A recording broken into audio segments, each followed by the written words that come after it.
Chiara Meattelli, Hot Corn Italy. So I really loved the movie. Oh, Great. Thank you. Did you like the movie? How Yes, much yeah. was your involvement in it since the very beginning, or? Not the very beginning, but we sort of started to get in. Well, actually, I think we were involved before there was too much of a script. Yeah. Sort of just initial meetings, trying to figure out what their approach was going to be. Did they care about being accurate? All the sort of concerns that you might have about a movie, and do you want to be involved in it or not? And he came out of those meetings going, yeah, I think they're trying on this. Maybe we'll make ourselves available and we'll see how much they want from Right. us. We did I think we did 3 revisions, with notes of the script, and we certainly tried to give the screenwriter, as well as Damien and Ryan and Claire, as much information as they could tolerate. And being the sons of Neil Armstrong, like better than being sons of a rock star, like how much has this shaped your whole life? That's a hard question to answer. Yeah. I don't have anything to compare against, right? You Right. only have one thing, and you only play the cards that you're dealt.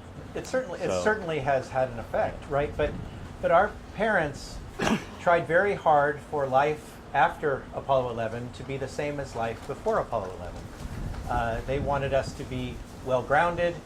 They wanted us to do well in school, to be respectful, to do our chores when they're supposed to be done, to listen to our mother, to stay out of trouble. All of the things that I think that many kids hear from their parents. It was the same for us.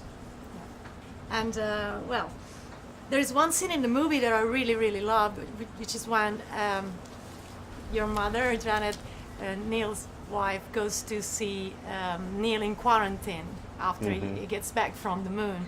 So I wonder, you must have been there as well. We did, yeah. What was the first thing that you've been talking about with your dad?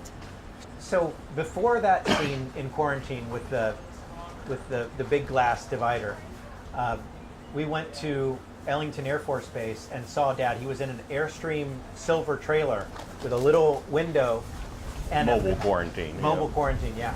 And there were many people around and celebrating their return, and we had to talk to him through a telephone because there was no way to communicate.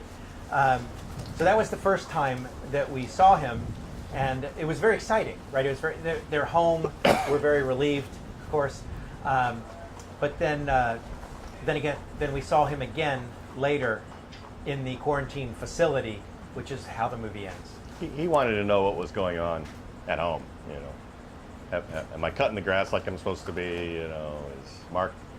Am I listening to Keeping out of Mom? Am I trouble? doing what she Yeah. tells me to do? That's Things like sweet. that. That's sweet.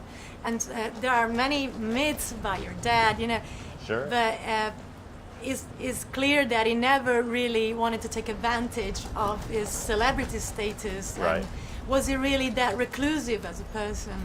Not I reclusive wouldn't use at that all. term. No. Yeah.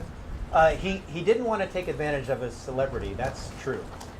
But that doesn't make him a recluse. It just means he's a private man who doesn't feel entitled to be the recipient of all these accolades when there were so many, hundreds of thousands of people that worked many hours, worked overtime, did everything that they could do so that mission and others would be successful.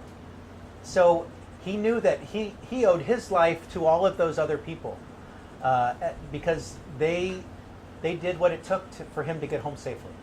And I don't think he ever felt comfortable being the person that was singled out as a hero when he viewed everyone as being equally He heroic. wanted them to be acknowledged, right? Yes. Okay. Thank you so much for your time.